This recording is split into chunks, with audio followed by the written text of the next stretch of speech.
Denise, Denise, it's Denise, it's Denise, it's Denise, Denise, it's a podcast party, it's a podcast party, it's a podcast party.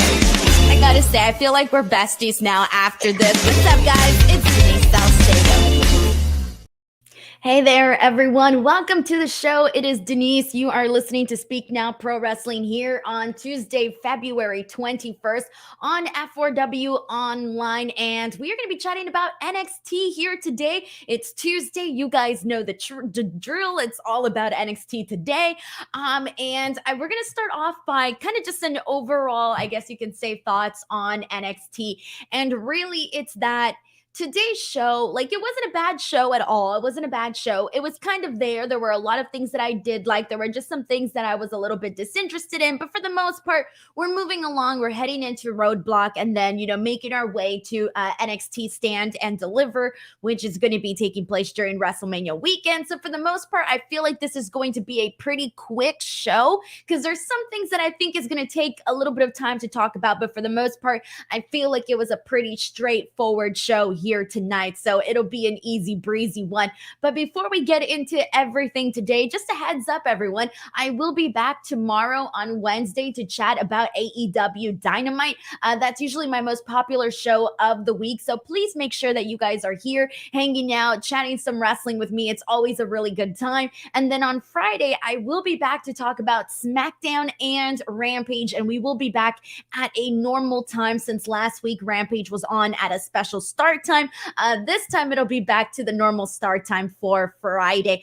Also, if you guys want to help support this podcast, help support the show, you are more than welcome to send in a super chat at any point, and they really do just help me out, help keep me funded, and it's just a good way to get your question, comment, or statement read here on the stream.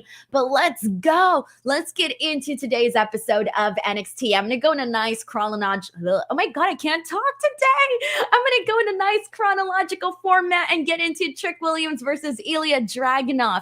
So this one here was interesting because we haven't really seen much of Trick Williams, to be honest. Like, we mainly see him in terms of like the speaking and the talking and kind of being, Carmelo Hayes' right-hand man, but we rarely ever see him really wrestle. And Ilya Dragunov, on the other hand, to me, he's a guy that should already be on the main roster. He's somebody that should be on like Raw or SmackDown because he's just at a different level in terms of he just seems a little bit too above NXT. So you have two really different guys here. Somebody that's still getting, who's still very new to the NXT to the NXT world in terms of like in-ring wise, and then you have Ilya Dragunov, who really should be on the main roster. So two totally different guys. And for me, I really thought that this was going to be a quick matchup in terms of Ilya Dragunov just going in there and absolutely killing Trick Williams is pretty much what I was expecting from this.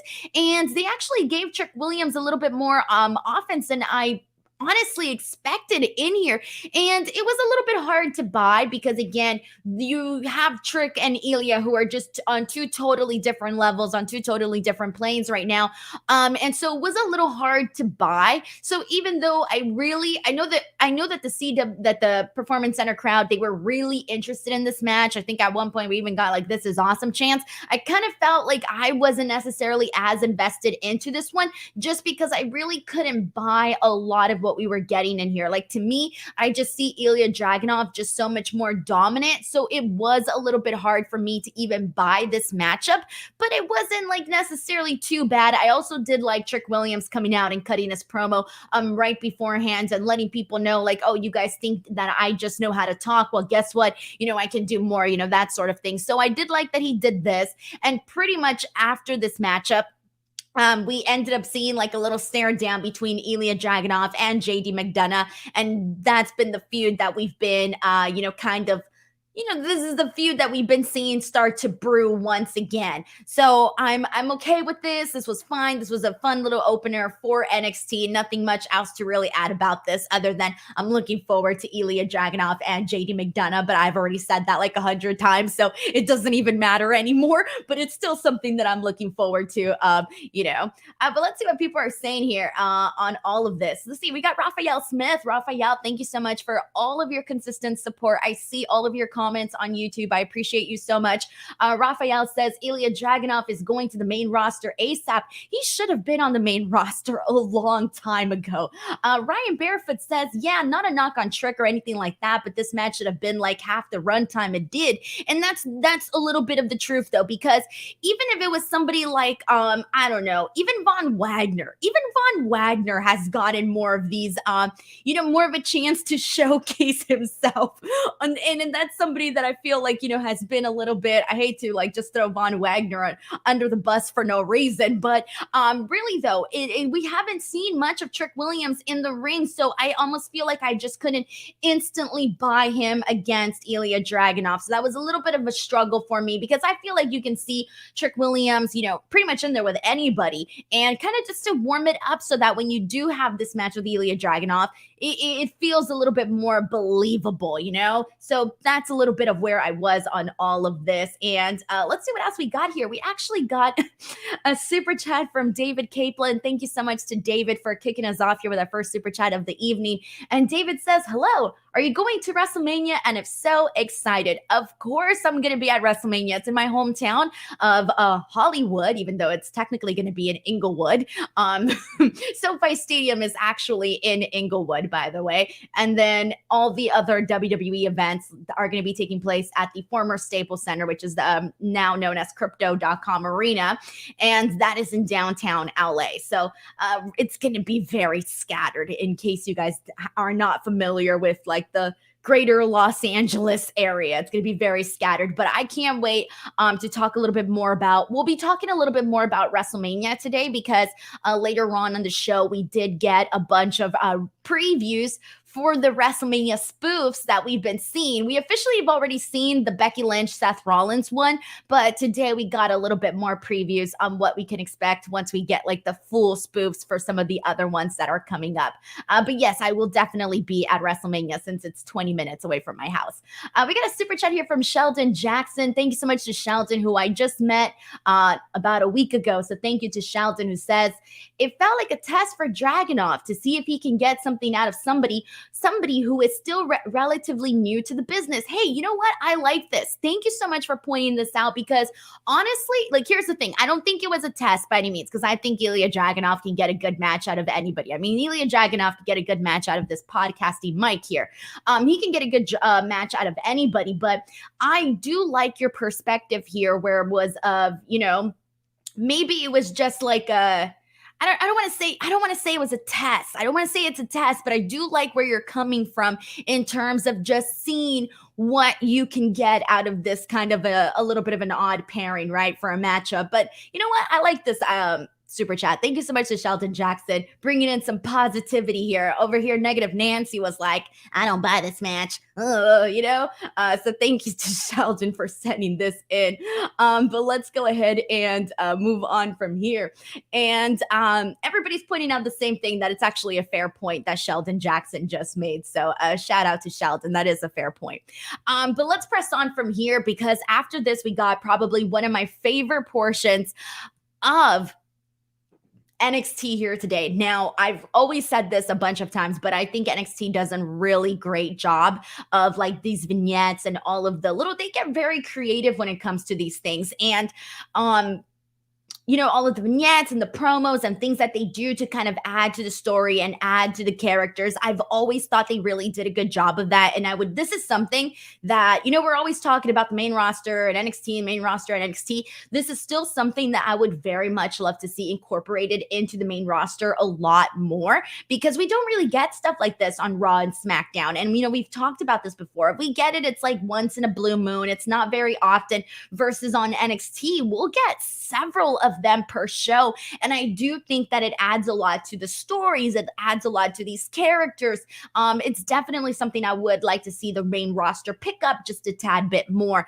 And I've seen the space that they have to work with and all of the different because they sometimes make the places look like you're someplace else, like it's dark, it's scary, it's light out. They do all of these different things, and given the space that they work with, it's actually pretty impressive to see everything that they have been able to do, the different types of moods and settings that they've been able to create with the space that they have, right?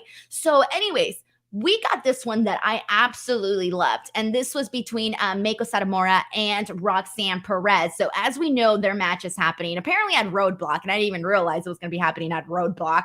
I felt so bad because I didn't realize it was on Roadblock on last NXT's post-show review, and I found out a couple days later for some reason, and I was like, oh shit, that match is happening at Roadblock? Damn, I look like a fool on my NXT show when I said I didn't know when the match was happening.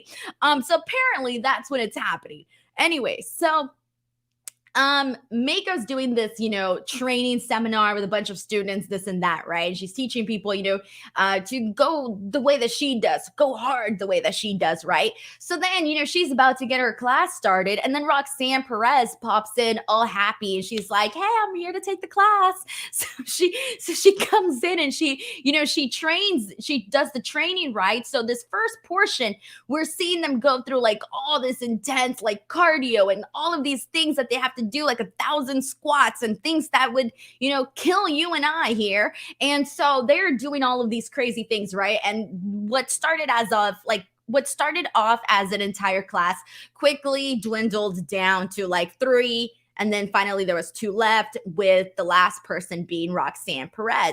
And once they were done with that, Roxanne kind of thought that the class was over, and she thanks her for it, right? And Meiko's like, "No, like, why are you saying goodbye? We've only just begun." So then we get a part 2 of this. And the part 2, we kind of see them train a little bit more together. And Roxanne kind of asks her, like, why are you willing to train me knowing that we have this upcoming match? And basically, Meiko just kind of said it's all about, what's in here, pointing to her heart versus what's here and pointing to the muscle, right? So, putting over passion and whatnot. And I got to tell you, I loved this like little, I kind of would, and I'm going to put this out there for those of you watching in terms of how you would feel about this. But after, we see Meiko versus Roxanne, after that's set and done, I kind of want to see a situation where like Meiko is a little bit of a mentor to Roxanne Perez. I don't know why, but I just don't want to see this pairing, end after this matchup between them. I feel like you can do maybe a little bit of like, I don't know, it's just so heartwarming to kind of see them interact with one another. And I kind of got like mom mentor vibes from Meiko Satomura, especially because Roxanne's like so much younger. And to me, it kind of gave us like those vibes. And that's honestly something that I wouldn't be opposed to seeing. Also, a match that they announced for next week, which I'm really looking forward to, is going to be Meiko versus Zoe Stark. And Zoe Stark's really good. We've talked about her being really good numerous times. So I really do think that's going to be a really good match. I'm really looking forward to that one. And it's going to be a good one leading into Meiko versus Roxanne Perez. But honestly, I would not be opposed to seeing some sort of like mentorship, kind of deal with Meiko and Roxanne, because this was good. I felt good about this. So we'll see. And let's see what else we got here. And yeah, by the way, Steven points out that this definitely had some good memes. We got some good memes out of Meiko and Roxanne that I thought were pretty funny, actually. And let's see what we got about this one here. Any thoughts on this one? This one's from Ryan, who says, "I love that it didn't take more nefarious route. It really felt like Meiko was just aiming to have Roxanne push herself." Exactly. Like, this is literally friendly competition in terms of, Meiko. It's this thing where like Meiko is so confident and she's so composed. It's a little hard to read her. But the way that I read her, it's almost like I'm not saying she doesn't want to become NXT Women's Champion, but something tells me there's maybe a bigger picture here. I don't know. I don't know what it is. It just doesn't feel like that's Meiko's only goal is to, defeat Roxanne Perez and take away her NXT Women's Champion. It feels like there's more there. Maybe she wants to teach her a lesson. Maybe she wants to rough her up, but like in a good way to help her become a stronger champion. It's weird because, yeah, she's just not coming off like any other opponent that's just all about the championship. It feels like there's more there, like there's more behind this. And so I'm curious about that. And obviously, they're both faces. You're not hating on Meiko. You're definitely not hating on Roxanne Perez. So this feels like friendly competition, and I'm here for it. But let's see what else we got here. This is from M. Durrett, who says Meiko should beat her, with the story being Roxanne making her way back to beating the final boss way down the road. No way. No way. I would not want this. I would not want this. No. And you know what? If this was far down the line, and let's say we had already seen Roxanne Perez as a champion for quite a bit, then maybe I'd go for something like this. But Roxanne just started off being a champion, so I wouldn't want to see her run end so abruptly. So yeah, I would definitely not want that right now. But there we go. Let's go ahead and press on from here. After this, we really kind of got into everything that's happening with Chase U. So Tyler Bates out there, and he's, going, I don't even know what the hell he's saying. He's cutting a promo. He's interrupted by the Schism. Joe Gacy starts pointing out how they're kindred spirits, and Tyler Bates like, nah, we ain't kindred spirits, man. I don't know what kind of juice you're giving to your mates. Eventually, he gets surrounded by the Schism. We end up going to commercial break. We come back from commercial break, and we're going into this match with the Dyad and Andre Chase and Duke Hudson, right? So as you guys recall, Thea Hale was recently kidnapped by Ava, who's apparently no longer going by Ava Rain. It's just Ava now. And I don't know why, but that's the thing. She's just now Ava. And so she was previously kidnapped by Ava, so kidnapped by the Schism, and she's been traumatized. And her being traumatized has kind of led to some losses for Chase U. And so we kind of end up seeing the exact same thing today. We're seeing this match between the Dyad, Chase, and Duke Hudson, and it's not a bad match, honestly. It was quite a bit entertaining. And I also want to take some time to laugh about Booker T, because Booker T, Vic Joseph, brings up the fact that brings up the Sharmell boogeyman story from way back when. And so Booker T starts going off on the boogeyman, and this is the feud from like years ago. Like, you guys remember we had the freaking handicap match between Booker T and Sharmell versus the boogeyman of all things. And when Booker T was like walking down the aisle of like creeps, and he runs into Gene Snitsky, I think he was licking Mae Young's foot. Yeah, he was. And then there was Paul Burchill, and there was Goldust, and they were all like the freaks and stuff. And all the freaks, Booker T was somehow attracting all of the freaks. Whatever, that was something. But anyway, so he's going off on the boogeyman during commentary of this match, which I found to be hilarious. But anyways, so back to the actual matchup. It's pretty fun, but we do end up seeing Andre Chase kind of go off and get distracted by Ava Rain. Inside the ring, we see Andre Chase essentially get, it's basically like a 2-on-1. The Dyad hits their finisher, the Dyad gets the win, and they also previously jabbed him like in the throat. So then afterwards, we're seeing what looks to be like the dissension of Chase U, because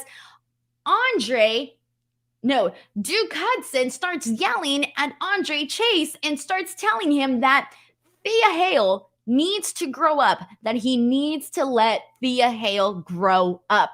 And I'm thinking, dude, she just got kidnapped.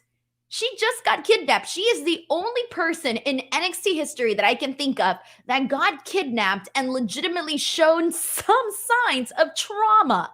Everybody that has ever been kidnapped on NXT previously didn't even show any signs of like, oh my God, I got kidnapped. I'm terrified. I'm traumatized. Nothing ever.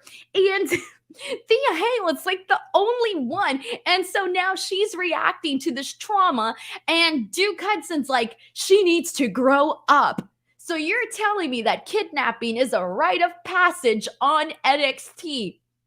It's a rite of passage. All right.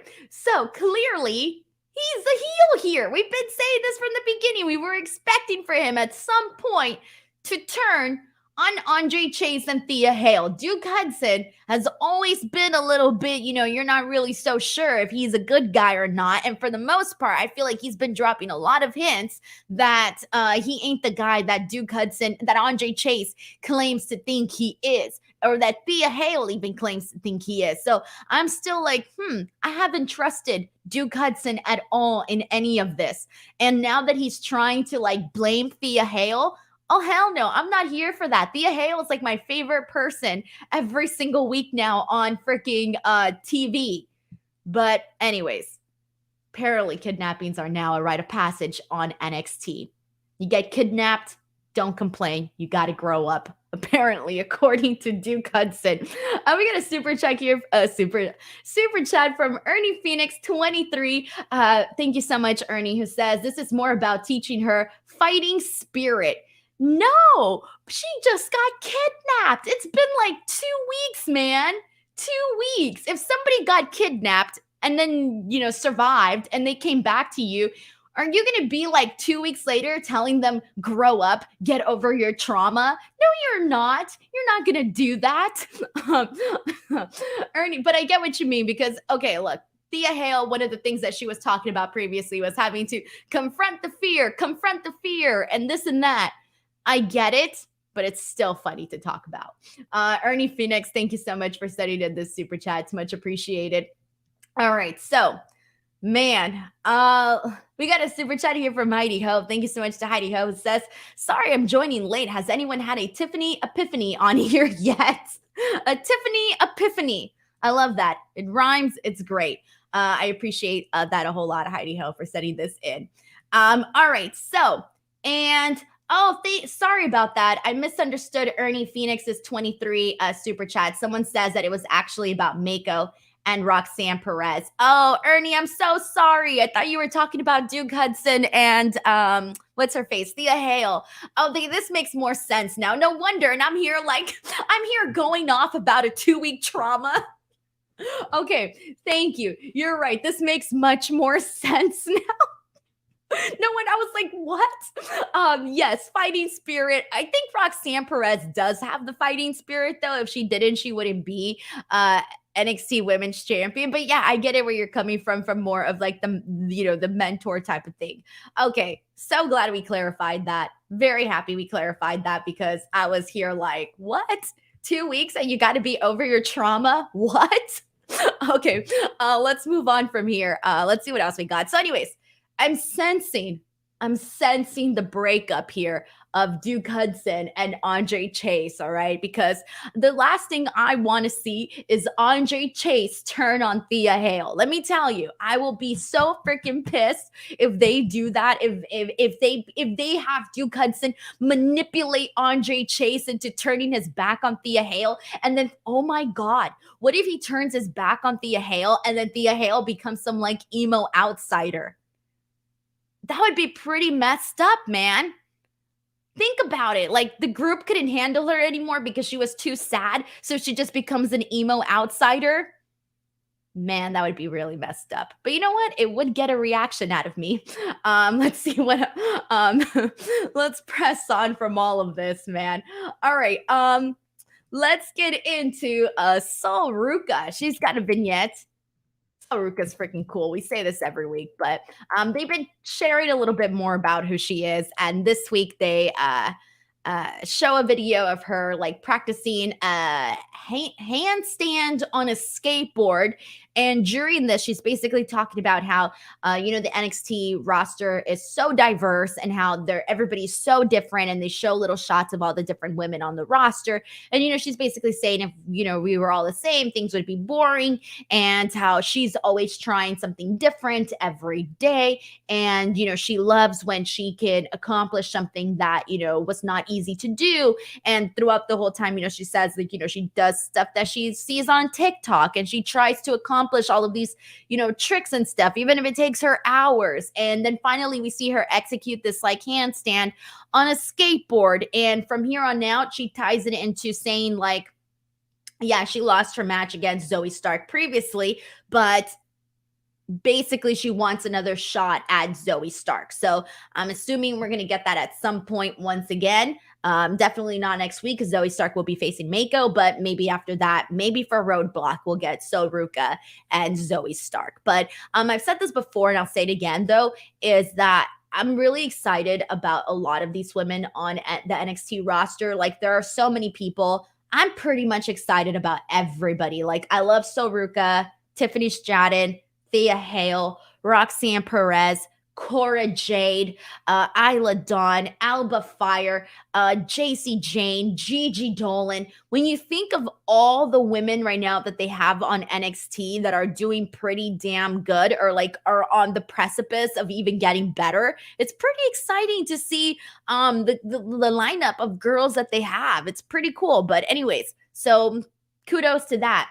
Let's get into, speaking of the women, we got a match between Jacy Jayne and Indi Hartwell. So this one here, this was basically like Jacy Jayne kind of dominating Indi Hartwell. She goes in there. We see 2 sentons from Jacy Jayne. She goes for the pin. It's a near fall. At one point, she gives her the kiss of death and then hits her with a boot to the face. And just when you think she's about to get this match over and done with and she's about to get this win, Gigi Dolan, we finally see Gigi Dolan come back and she attacks her from behind. So this match ends in DQ. And so she attacks her from behind and we end up seeing her get her revenge on her for turning on her when they did the ding dong hello with Bailey. So Gigi Dolan comes in and attacks her and they basically take it all the way to the back. So the crowd's definitely, here's the thing about Jacy and Gigi. Like, I know a lot of us were torn about the breakup and, you know, we were a little bit bummed out because everybody liked Toxic Attraction and we were starting to kind of see them take off on their own and what they can be on their own without Mandy Rose. And it wasn't bad. Like, it wasn't bad at all. It was kind of great seeing Jacy and Gigi, you know, do their thing without Mandy Rose, right? I'm not saying like, you know, nothing against Mandy Rose, but it was just something different and we were into it. And some people, and maybe even myself, I was a little bit bummed out about, you know, the breakup of Toxic Attraction. But the people are responding to this. Like Jacy Jayne, we know is the heel. She's getting booed very nicely by the crowd. And Gigi Dolan, when she popped in, she got a really nice reaction. Everybody was like, woo, Gigi. So far, it feels like it's working. I'm interested. I really liked Jacy Jayne's promo from last week. I think she's doing a really good job as the heel, and I'm excited to see what they do to each other because I'm expecting them to just be really, really mean to each other. I'm looking forward to it. In fact, that's what I'm hoping for. I'm just hoping for a bunch of meanness. That doesn't make sense. All right. Let's see what we got here. Ryan also points out that he feels Jacy is definitely inheriting Mandy's energy. Yeah, but she's a little bit meaner than Mandy, I think. I don't think Mandy was ever as mean as Jacy Jayne. Mandy was a little bit, her character was more that she was like self-absorbed and she was just like better than everybody. And that is what Jacy Jayne is doing it, but she's more mean about it though. Like Mandy was more like, yes, I'm fabulous. Versus Jacy's like, I'm fabulous. You know, a little bit more of a difference there. Let's see what else we got here. This is from Steven who says they need to give Indi Hartwell a consistent storyline. She's just been in random matches. Unfortunately, she has been in random matches. And it's weird because, and I've said this before on maybe at another show at some point, but Indi Hartwell, I've said this, they need to think of something new for her. Because a lot of the new faces that we're seeing are starting to become just a little bit more interesting because you got all these people that can go out there and they could do unique stuff in the ring, right? Or they have a very unique character. You know, we're sitting here talking about a Ruka, for example. Ruka, she's brand spanking new. She does cool stuff in the ring. We're seeing her character come to life. Tiffany Stratton, she was gone for a period. And even then, she's somebody that, you know, the fans really love. And so there's all these new people coming and they're sort of becoming more interesting on the show. And so it's kind of leaving Indi Hartwell a little bit behind. And it sucks because, you know, she's been there the longest. And so I feel like they need to do something to kind of catch her up with the rest of the girls that are coming in right now. And I think they need to like repolish, rethink of something new and different to do with Indi Hartwell. She is liked by the people. She has a good personality. We've seen her, everything that she did with the Way, everything that she did with Index. We know that she can do the personality stuff, the funny bits. And I think we need to maybe kind of go back to that. Maybe not exactly the way that it obviously was before, because you can't, because Candice and Johnny Gargano and Dexter Lumis are all in the main roster now, but they can do something similar to kind of just remind people that, this is a lovable character on the show. But yeah, it seems like she's kind of fallen behind in terms of some of the other newer faces that we're seeing on the show. We got this line popped me. Danny the Red says, so Ruka supremacy. What? I don't know why that was really funny. Let's see what else we got here. This is from Ender Buckley, who says, Indi has just been lost without her family to the point it's been acknowledged in her story. Yeah, it has, but not so much, just a little bit. Very, very little. Very, very little. Man, I can't talk. Scoucher Boy sends in a comment saying, I love Indi, but unless they do something with her, she needs to be, oh no, I do not think she needs to be released at all. No way. No way. But I get what you mean though. I get what you mean. Not released in a way of like goodbye, good day, but it released in the way of so that she could get a different opportunity. I get what you mean. Like sometimes, because that is the case for some people. For some people, it is the case where you're like, man, this person would probably be better off in a different promotion, right? Like if they're not going to go to the main roster, they're probably better off in a different promotion. I see what you mean by that. But here's the thing though. I do think that Indi is good where she's at. It's just that they need to rechange. They just need to alter her character. They need to alter her presentation. Just spice things up a little bit with Indi. So yeah. And let's see what else we got here. And some people are saying that she needs to be called up. I do think that there is a place for her on the show where she can. There's definitely a place for her on the main roster to do a lot of, like I said, a lot of the character stuff, a lot of the personality stuff. I think that she can go a long way with that. And it must suck. Honestly, it must suck when you're seeing all the people that you are working with go and get called up and you haven't. Nah, I would not want to have to deal with that at all. Like that must be hard, guys. And so, it would be cool to see her finally get the moment and then find ways to, incorporate her into stories and whatever else, maybe reconnect her with Dexter Lumis. That was definitely something that worked. And right now with Dexter Lumis, nothing, like, I'm sorry, but the stuff that they've been doing with Dexter Lumis on the main roster has been terrible. I would much rather see I'd much rather see Index get reunited on Monday Night Raw than what we've been seeing with Dexter Lumis recently. So yeah, if you ask me, hey, call up Indi Hartwell and go do something with Dexter Lumis on Raw, go do something similar to what you've been doing, I'm here for that because it's so much better than what they're doing right now with Dexter Lumis. So anyways, that's a whole other story for a whole different podcast. But we got a super chat here from Sheldon who says, hot take incoming. All right, here we go. Jacy Jayne Eagles changed the channel because I don't believe a damn word she says or buys. Hope she proves me wrong. What? I think didn't you bring this up? Did you or somebody bring this up on the last show? I don't see how I know this is a hot take, so I'm reacting to your hot take, by the way. I don't see how you don't see Jacy Jayne as like her having a lot of potential. I don't see how you don't see it. I really do like Jacy Jayne. Like I've liked her since she was in Toxic Attraction. And I've also liked that, when she did cut that promo, she made sure to say that, the fans were always seeing her as the third wheel, the one that didn't belong. And now she's here to prove herself. I've been liking it. To me, like it's little things, but I've been sensing like just so much more of a difference in her. She seems really, really excited about, doing this singles run about feuding with Gigi Dolan. You can tell she's very excited about it. You can tell in her promo work, you can tell even in her entrance, you can tell in her match. I'm rooting for Jacy Jayne. Sheldon, I think you will be proven wrong. Just give it a minute. Just give it a minute and you'll see it. maybe once this thing really gets going with Gigi Dolan, I think that's when you'll probably get really into it. Trust me. Trust me. I can feel it. Thank you so much to Sheldon Jackson for sending in your hot take. Hey, man, guys. Oh, and Sheldon says it was him on the last show, too. I figured as much. I knew it was you on the last show, too, but I didn't want to just, like, you know, assume, but I figured. Ed Jones says, let's just see where it goes, guys. Oh man. Let's see what else we got. This is from Steven, who says, I think Jayne is going to be a great heel, maybe a little bit less yelling though. I don't think she yells. What?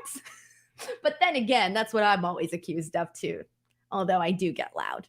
Let's get loud. Let's get loud.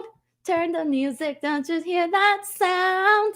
Okay, great. Now the freaking Jennifer Lopez song is stuck in my head. Oh, let's get loud. Oh my God, I haven't heard that song in a really long time. All right, moving on from that. Let's see. What do we got next? All right, WrestleMania spoofs. Here we go. WrestleMania spoofs. Damn. I'm so stoked about these. I've been stoked about the potential of these for like the longest time. And we got quite a few here today. I should have probably, let me see if I can get them uploaded really fast here. But just to give you guys a little bit of a preview. Oh man, I really need to start uploading things ahead of time because I clearly have not. But we got Rhea Ripley in Stranger Things. We got Maurice and Miz in Top Gun.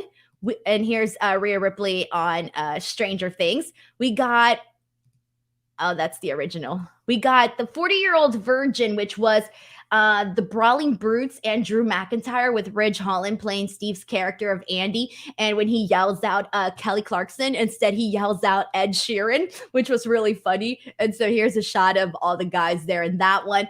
We got this one between Montez Ford and Bianca Belair, and their Rose and Jack in Titanic, and Bianca gets the I'm flying line. She tells Tez, I'm flying, Tez. Oh man, that's really funny. And then there was the Goodfellas one with Roman Reigns and Paul Heyman. Let me pull that one up. So they did that one too. And then we had already seen the one with Seth Rollins and Becky Lynch. So I like these. I'm really excited about a lot of these here. So yeah. All right. And let's see. Twitchface says, Denise, are you taking requests? I know, screw this. We're not going to talk about NXT no more. Just give me your songs and I'll just start singing them. Just kidding. All right.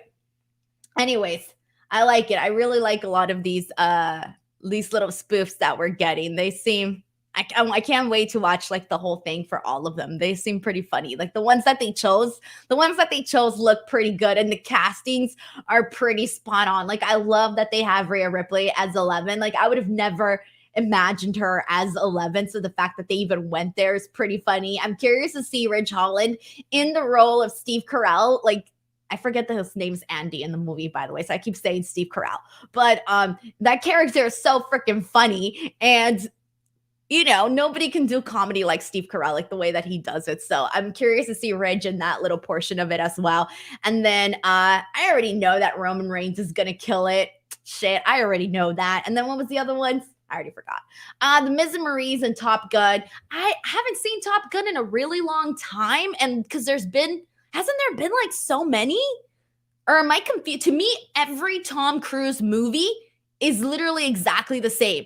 Like Mission Impossible, to me, they're all the same movie. Like I can't distinguish Tom Cruise's movies. They're literally all the same to me. All of them. So I'm sorry for Tom Cruise fanatics, but I cannot distinguish his movies at all. Anyway, so there we go. Let's see. Someone says that they made it. They always make a new Tom Cruise movie, and I always forget which one it is. Maverick? Isn't it the same thing? Top Gun, Maverick? Oh my gosh, I don't even know. It's the same thing. I always forget these ones. Someone says there's been two. They waited like 30 years to make the second one, says Heidi Ho. Okay, so I confused it with Mission Impossible because hasn't he done like a bunch of Mission Impossible movies? I'm pretty sure I've seen like a bunch of them. Like, I haven't actually seen them, but I've seen the trailers. I've seen the trailers. I know I have. Okay, Justin Martin says there's only been 2 Top Gun movies. The recent one was Maverick, was the second. Okay, so I'm adding them to his Mission Impossible collection. Okay. Zeno Hour says, wow, insulting Tom Cruise movie. Shaking my head. I'm leaving. Honestly, though, when it comes to Tom Cruise, I'm trying to think if there's a Tom Cruise movie that I liked. Eyes Wide Shut with Nicole Kidman was pretty all right. Sure. And I did watch the first. I watched the first one, the first Top Gun movie. I haven't watched the second one. I did watch the first one. And I'm pretty sure I did watch at least one Mission Impossible one. But I don't remember any of the other ones that he's been in. I can't remember any other Tom Cruise movie that I've seen. Oh, man. Okay. Well, Born on the 4th of July. I did see Born on the 4th of July. Yes, thank you. Okay, that's a good one. Born on the 4th of July. Forgot he was in it, but yeah, I've seen that. Magnolia. I don't think I've seen Magnolia. Let's see. Rain Man. Haven't seen Rain Man. A Few Good Men. Haven't seen Rain Man. Okay. I love how everybody's just send me all of the Tom Cruise movies and I'll figure out which ones I've seen. But anyways, let's move on from this or else this is going to turn into the Tom Cruise podcast. And then the Tom Cruise stands are going to come and actually the Church of Scientology is going to come and get me. Oh, hell no. I did not just say that on the air. That is terrifying. Daniel Milana says that Tom Cruise was in The Mummy. Oh, man, I don't remember that. I only remember that The Rock was in The Mummy. And I only remember the ride at Universal Studios because I just wrote it like 2 days ago. Justin Martin says Top Gun Maverick was outstanding. Before that, I don't think I saw a Tom Cruise movie ever since Days of Thunder. Tropic Thunder. Oh, The Last Samurai. I did see The Last Samurai. Actually, that one was really good. Never mind. I did like The Last Samurai a whole lot. So yeah, that was a good one for sure. All right. That's it. I'm over Tom Cruise. I don't want to talk about him no more. Let's see what else we got here. Let's get into, we got a quick matchup that was pretty much just a quick squash, and this was the Gallus, our tag team champions, against Malik and Idris. I think this match could have been maybe a little bit more because we know that Malik and Idris, they can go. And they could have done more with this one here. But afterwards, they had some guys with cake, and they were sent by Pretty Deadly. And it says happy anniversary because apparently they lost to them, and I don't remember that. But they end up throwing the guys into the cake, and then afterwards, Pretty Deadly comes from behind and attacks them with chairs. I'm not feeling Gallus yet, guys. I'm sorry. I'm not that big of a Gallus fan. I'm sorry to all the Gallus fans, but I'm not really that big of a fan just yet. I'm ready to see Pretty Deadly get the titles back. So that's where I'm at right now. Maybe this will change, but right now I'm a little bit in agreement with Isaac Looper and the comment that he just left in the chat. That's where I'm at. War of the Worlds. I did see that one too. Damn, how can I forget? I just did the Universal Studios tour and I've done it like a zillion freaking times. And they have the big setup, the one where the plane crashes. That's War of the Worlds, right? Yeah, the one with the big crash and the plane and everything, and he's running out. Okay, well, they have that whole setup there. And I remember because they showed the little clip of Tom Cruise running out and or he's like holding a baby or something. And then they show the whole plane and everything. All right, whatever. Let's see. Joey Grella says Denise hates Gallus because she is a Chase U alumni.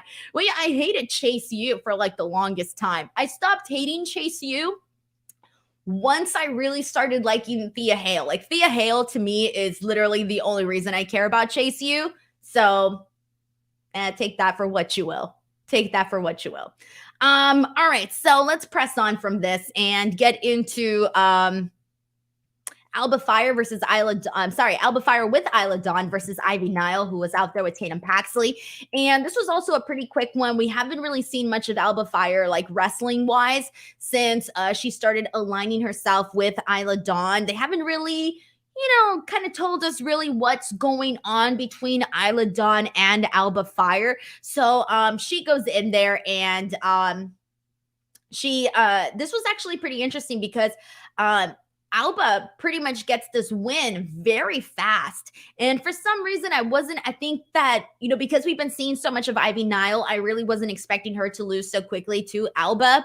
But hey, Alba Fire, she needs to get those wins. She really does. She needs to get a little bit more. It's been a kind of a fall, because when she was feuding with Mandy Rose, she was up there going for the NXT Women's Championship. Obviously, Isla Dawn cost her the match. We were wondering, is she going to go to the main roster? Is she not going to go to the main roster? And now apparently she's either under the spell with Isla Dawn, or they just see eye to eye. I have no idea. That still has not really been clarified to us. So I'm not really sure what the relationship here is with Alba Fire and Isla Dawn. I just know they look cool together. But pretty much this is really the most we've seen from Alba since this partnership with Isla. I really hope they kind of explain to us a little bit more of what's going on there. Is Isla Dawn, does she have her under some sort of spell? Or are they looking to become NXT Tag Team Champions? I don't know. I feel like I need a little bit more information here on what's going on between the two. But Alba Fire gets a really rather quick win over Ivy Nile. And let's see what else we got here. Let's get into, we got a quick match between Tony D'Angelo and Von Wagner. And Tony D'Angelo gets a quick win over Von Wagner as well. Again, Robert Stone is mad at Von Wagner. The last couple of weeks, we've been seeing him yell at Von Wagner, "Help me, help you." This has been going on for weeks now. Really, all I have to say is that, eventually, I guess Robert Stone will get something out of Von Wagner, right? He has to, right? At some point.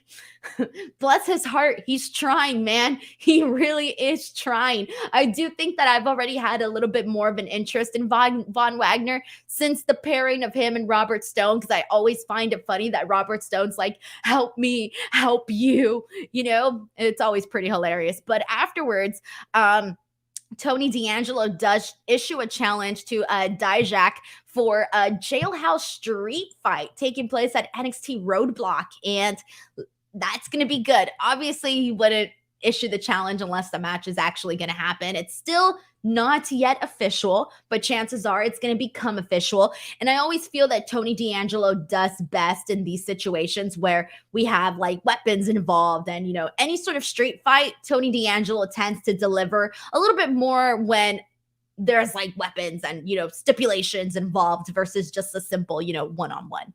So this is fine. I'm looking forward to that. I think it'll be entertaining. All right. We have Fallon Henley apologizing to Kiana James for accusing her of cheating last week. And she accepts her apology, but then she tells her that she must be a little bit jealous. And Fallon's like, "I'm not jealous of you." And then she basically says that not to worry because she does have Brooks Jensen's best interest. So clearly Fallon Henley and Kiana James are still not coexisting. I had to do it, everybody. I had to do it. All right, we got a couple more things to talk about than the main event. Next week, matches that have been announced include Meiko Satomura versus Zoe Stark. That's going to be really good. And Carmelo Hayes versus Tyler Bate. That one's also going to be pretty good. We got a little confrontation between them in the back today where Carmelo Hayes kind of told Tyler Bate, like, the NXT Championship, that's in my future. Like, it's not in your future. Like, I'm going for it, So I think that's going to be a pretty good matchup too. So far, 2 pretty good matches announced for next week's NXT. But now let's get into the creme de la creme, the thing we need to talk about here today. And that is Jinder Mahal versus Bron Breakker for the NXT Championship. So last week was an interesting episode because we had this confrontation between Jinder Mahal and Bron Breakker in which Jinder Mahal was kind of a little bit of the fan favorite. Now, I'm not saying every single person and their mothers was rooting for Jinder Mahal here, but there were a couple of people that were cheering Jinder Mahal over Bron Breakker. And we talked about the reception that Bron Breakker was getting and how it didn't necessarily look too great for Bron Breakker. Now, this matchup here, prior to it, we had Jinder Mahal cut a promo where he's kind of recapping a lot of his shocking victories, holding the WWE Championship and getting these wins. And, they were showing these past moments where he's always tends to shock the fans, right? And he says that So there was one moment where he said that the boos for Bron are getting louder. And I thought, oh my God, he ain't lying, which is kind of terrible, but he ain't lying. Is Jinder Mahal lying? Not exactly. So then he says he's pretty much ready to shock the audience. He says he's made a career out of shocking victories, and tonight, get ready for the next one. There was last week, I felt that there was no chance in hell that Jinder Mahal was actually going to defeat Bron Breakker. No chance in hell. After this promo, I thought, shit, what if they do have Jinder Mahal defeat Bron Breakker? Literally based on just the fact that there has been more people talking about Bron Breakker not getting over than anything else in coming out of NXT. And so there was a slight portion of me that thought, what if they do have Jinder Mahal win here? And I was a little bit nervous, just a little tiny bit nervous going into this match. But anyways, I want to shout out the graphics that we're getting. So when they announced Jinder Mahal and Bron Breakker in the ring, we got like these little side graphics that popped out of the screen. Fan of those. Anyways, this match, the beginning of it, I didn't think was bad at all.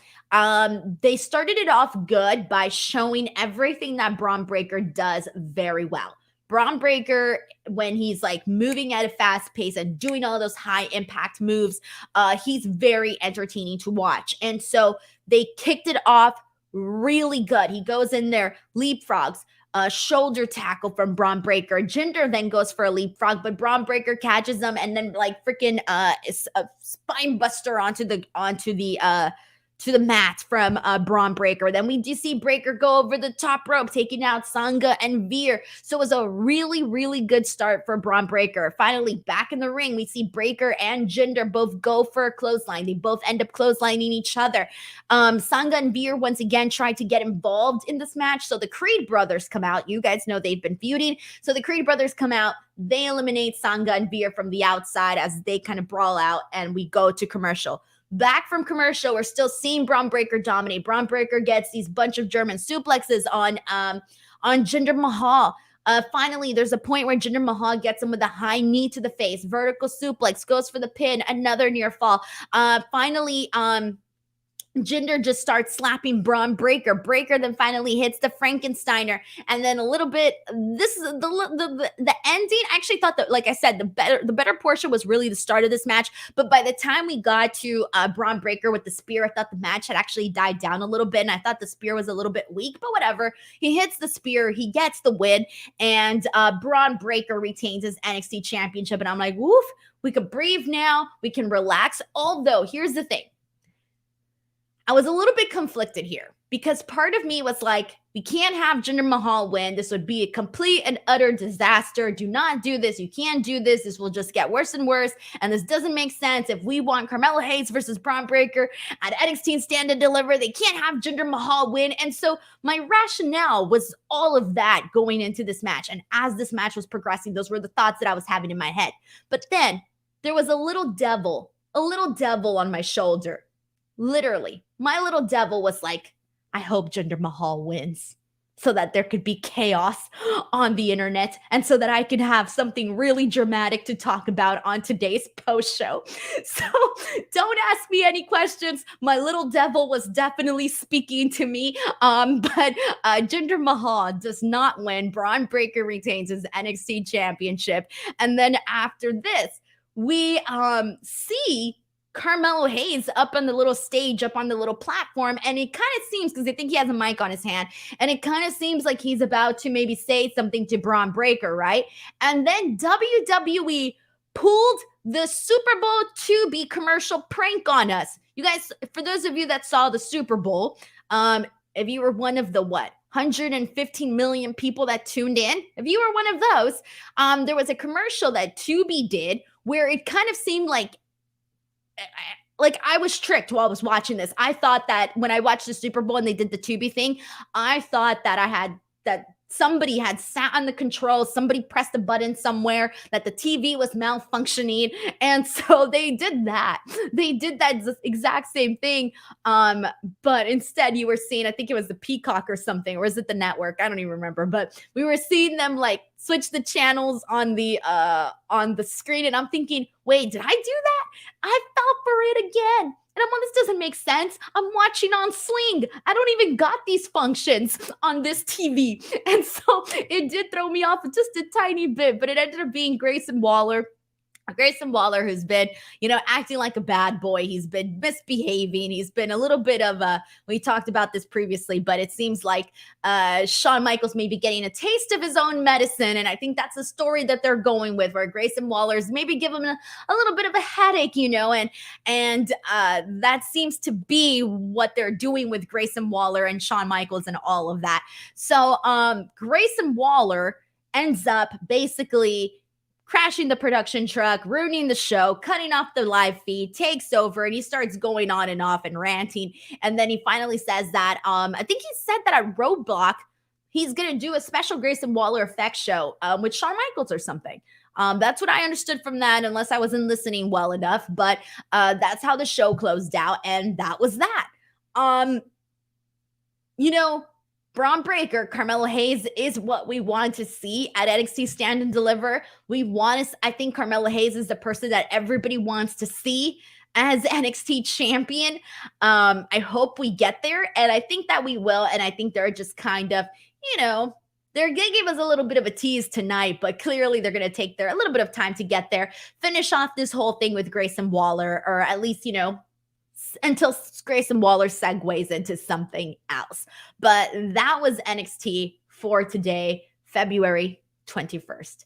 All right. So YT says, I thought for a second a ghost was messing with my TV for a sec. Yeah, I was looking at that. I'm like, this is weird, because I was watching on Sling, and even if I moved something, like, that was just not a possibility on Sling. So the fact that even I knew it wasn't a possibility for my TV to do that, I still fell for it. Like, what? Why? Even though we just sat through the Tubi thing. But anyways, there you go. That was NXT. Let's see some of these predictions here. This is from Zeno Hour, who says, HBK is going to choose Dragon Lee to face Grayson Waller at Stand and Deliver. I've been seeing a lot of people say that. And here Carol22 also says it here. I've been seeing a lot of people say that, like, on social media and stuff, but I don't know. I don't know. And I don't feel like I personally have gotten enough to necessarily say that that's going to be the situation, right? So I'm more on the wait and see what's going to happen. Christopher also mentions that, yes, Wesley is going to be doing another open challenge next week. He announced this during a backstage interview. All right, guys, that's it, man. That is the show. As always, thank you guys so much for tuning in to the NXT post show. I will see you back here next Tuesday to chat more NXT. But if not, please come back tomorrow for AEW Dynamite conversation, and then Friday for Smackdown and Rampage conversation. It's always some really fun, good times here on Speak Now Pro Wrestling. Also, if you haven't already, make sure to subscribe to F4W Online. Oh my God, we are like 1,000 subscribers away from hitting 100K. Like, only like 1,000. So please make sure to subscribe. And also head on over to youtube.com/Denise Salcedo. I just oh my God, what am I doing? I just uploaded an interview with the Hex that you guys can check out. It's a really fun one with Marty Bell and Allison Kay. All the Royal Rumble footage. I'm going to be at AEW Revolution, so I'll be updating even more footage. So if you haven't gone to that channel just yet, please do so. It would really mean a whole lot to me. But that's it. I'll see you guys back here tomorrow. Good night, everybody. Thank you so much.